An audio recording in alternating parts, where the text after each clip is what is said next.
What's going on, everybody? It's Coach Zach, and super excited for today. Today, we're going to be going through how to find your calorie and protein goal for starting a fat loss journey. So, buckle up. Let's go ahead and dive into it. So, first things first, you got to have a website that you can go to find a starting calorie and protein or macro goal.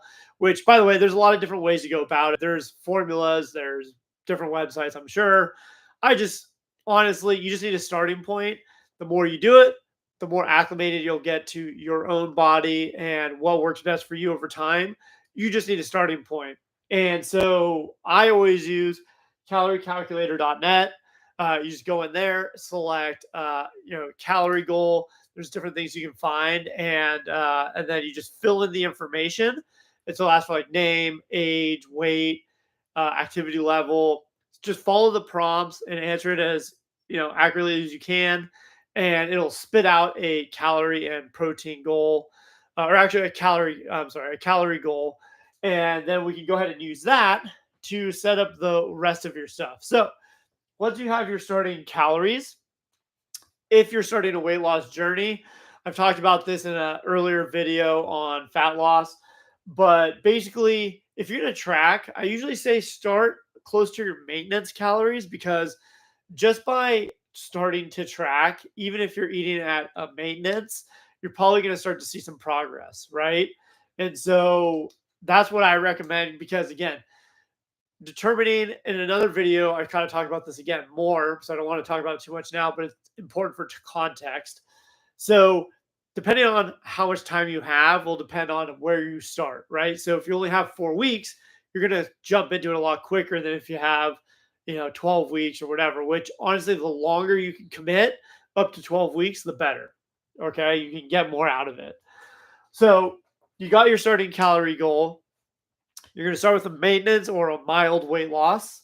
And then now you need to find your protein, or you need to decide what you want to track. Do you want to do calories and just protein, or do you want to do a full macro breakdown? I recommend, if you haven't already done tracking before, start with a calorie and a protein goal. Because to be honest, 90% of people, knowing all the other stuff, it doesn't matter. So why overwhelm yourself, or confuse yourself, or just take up any mental capacity thinking about things that don't necessarily matter right now? So start with a calorie and a protein goal. That's what I recommend. If you've already done it before, I mean, you already have some experience, then doing full macros is totally fine. Okay, so now you have your calorie and your protein goal. Next, you need to figure out where, or actually maybe don't have your protein goal yet, which let me go ahead and circle back to that. So protein, how do you find protein goal? For me, I always base my protein off of your lean body mass. So that's usually, lean body mass is basically just everything that's not fat is considered your lean body mass.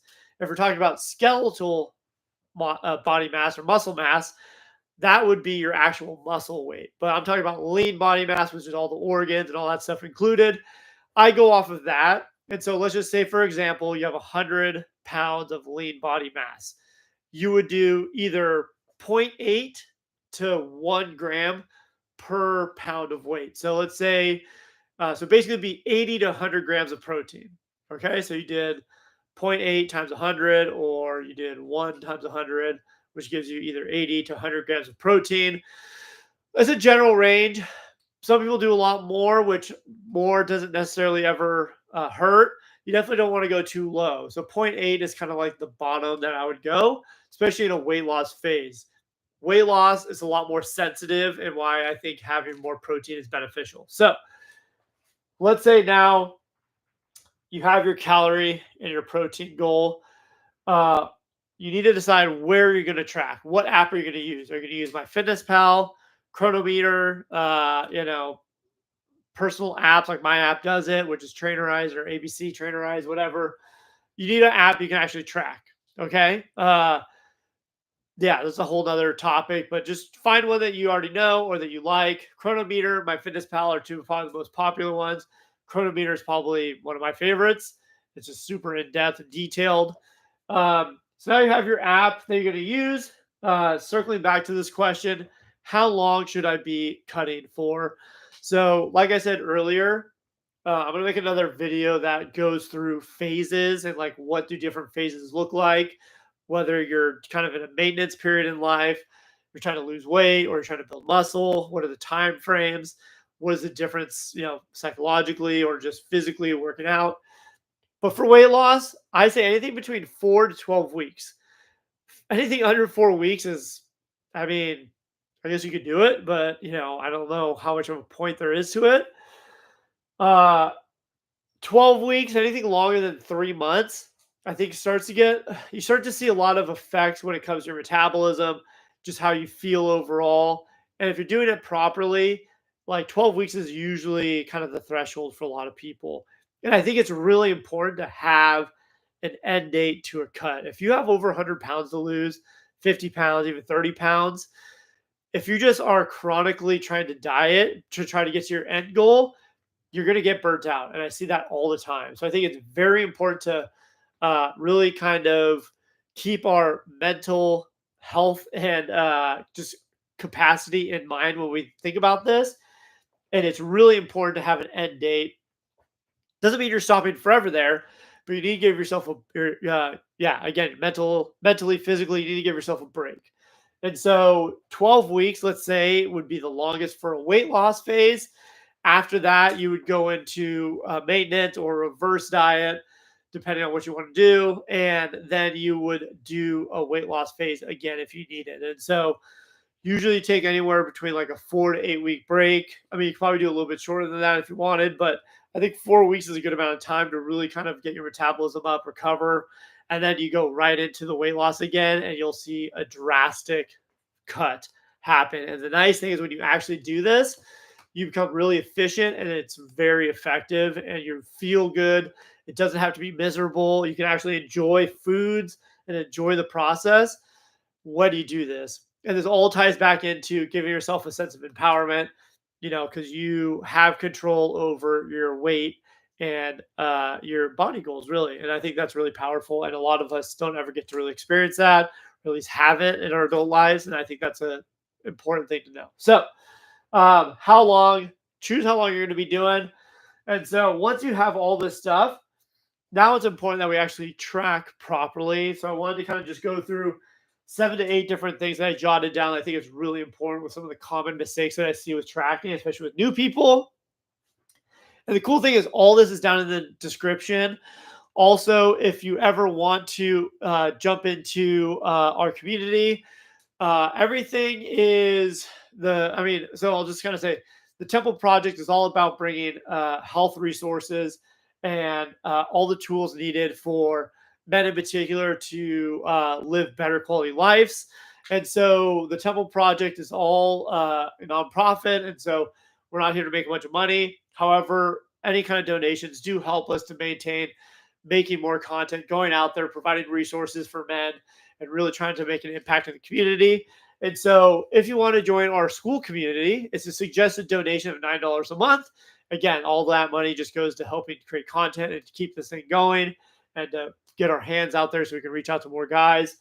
Um, but in there, we have all the resources to all this stuff for free, more in-depth videos, more professional looking videos, all the types of content and all sorts of help that anything you could ever need is all in that community. And it's all basically free. If you can't afford $9 a month, you can get in. It's not a problem.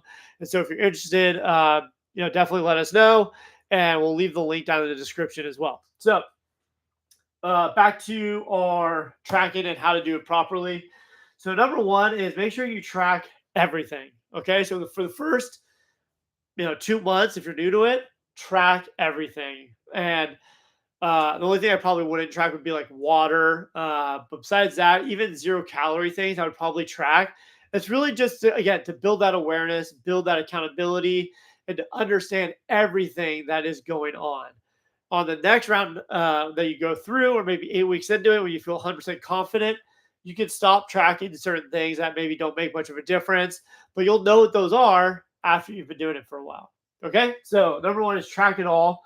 Number two is overestimate. So what I mean by this, if you go out to eat, if you don't know the exact amount, just overestimate always. Always overestimate how many calories you're eating rather than underestimate. because when it goes to weight loss, you want to make sure that you're actually in a deficit.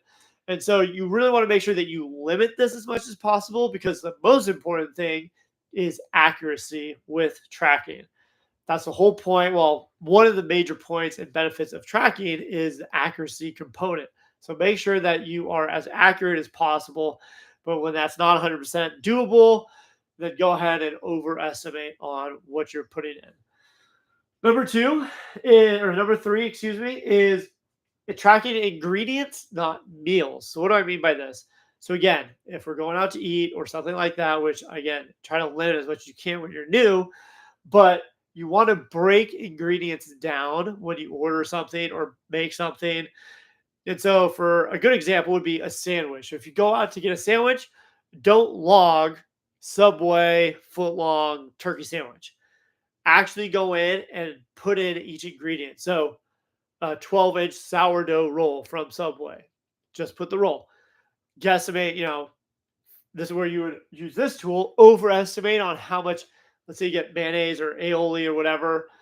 Like if it's like, looks like 2 tablespoons, put 3 or 4 tablespoons of mayo on there, right? Put your 4 ounces of chicken breast or turkey, whatever it is, right? Sliced deli turkey breast. Break down all the ingredients, because it's far more accurate than what is going to be an estimated thing that you just put a general sandwich in there, right? Even if it's from the place that you're ordering, like if a Subway sandwich footlong is actually in there, don't use that, because they put the lowest amount possible because they don't want it to look bad. When realistically, that dude there is slathering on that stuff like it's nothing, and they want to make it taste good, right? So it's not going to be accurate. It's better to just break it down. Okay, number 4 is going to be log before you eat. This is really important too, because I've done this so many different times where I'll just like, oh, whatever, I'm on the go. I'll log it later in the day, and I totally forget certain things, right? So it's really important that you log before you eat. And even, I've said this in another video, for me, I would track certain things the night before for the next day, because I wanted to make sure I had enough calories to eat that thing, right? If it was a chocolate bar, or if it was like, if I was going out that night, I wanted to make sure I had enough calories saved up. I would block those things off in my diary like the night before or the morning of. But definitely make sure you log everything at least at the moment before you eat it or while you're doing whatever. Once you get good, this stuff is super quick. It's not that hard. Like I can log a meal or a whole day in like 2 minutes. That's just because I'm so quick with it. I already have a bunch of stuff saved. So it's easy. Okay. So you just got to get used to it. It's a new skill. So you got to get over, like, you got to think about like, what is more painful? Taking an extra couple minutes to log in this stuff and creating a new habit that's going to last forever, or just being super unhappy with the way that I look and I feel every single day, right? Like which one, what suck do you want to deal with, right? So number 5, be specific. So it goes back to accuracy. Like when I'm tracking, are you going to be tracking things cooked, uncooked? Like what measuring tools are you using? So it's really just, again, elaborate on the piece of like being consistent with how you track certain things, right?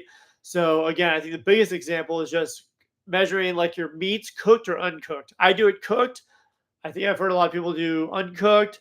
Like same with like rice and stuff. So I log it cooked. Some people do it uncooked. So I just think it's up to you to figure out what way you want to do it, and just make sure you do that consistently. So that way, like if you always change it, then it might be off, and then it could be, like confusing when you're trying to figure out why you're not losing weight when you should be, right? And so again, accuracy and consistency are the 2 biggest themes when it comes to tracking. Number 6 is going to be save meals. So it's kind of like use the tools at your disposal with tracking. So a lot of apps have a scan bar tool, so you can scan things, and then that'll automatically enter in all the data. So that's a great tool to use. So make sure you use that. Another one is like you can save commonly eat, like things that you eat frequently. You can save those ingredients, save those meals. You can create like a meal. So like, let's say you always do the same measurements for a morning smoothie. You always do a scoop of protein. You always do a cup of blueberries. You always do half a banana. You always do a tablespoon of peanut butter and a cup and a half of almond milk. If you always do very similar, you can actually go in and save it as a meal, or like some apps might call it differently, but save it as a meal. So the next day you can just click on that meal, that one thing, and it'll automatically add everything to your diary. So there's different tools and things you could use that are highly effective that save a lot of time and effort. Last but not least, I've been saying it a couple times, measure accurately, be consistent, and be accurate. Most important things. If you're not accurate, if you're not consistent, then just don't even bother doing it. Just wait until you're ready to actually do it. Okay. Like you just got to do the work, get used to it, get comfortable with it. It's not going to be forever. Like there's an end game to it. And so over time, like for me, I've tracked so many different times for so many years, not all at once, but like cumulatively, it's probably been a couple years worth of tracking over the last 10 years. I can literally look at a plate of food and have a pretty solid idea of the macro breakdown. That's just the way that it is for me because I've done it so many times. So that's it for this video. I left a bunch of stuff in the description, kind of walking through all this. Again, if you want a more professional looking version, some PDFs that you can download, all of it's for free. You can go to our school page and you can donate to the cause, help us to get this message out there more. And so, if you're looking for any information, just let me know. Happy to send it over, and we'll see you in the next one. All right, have a good one.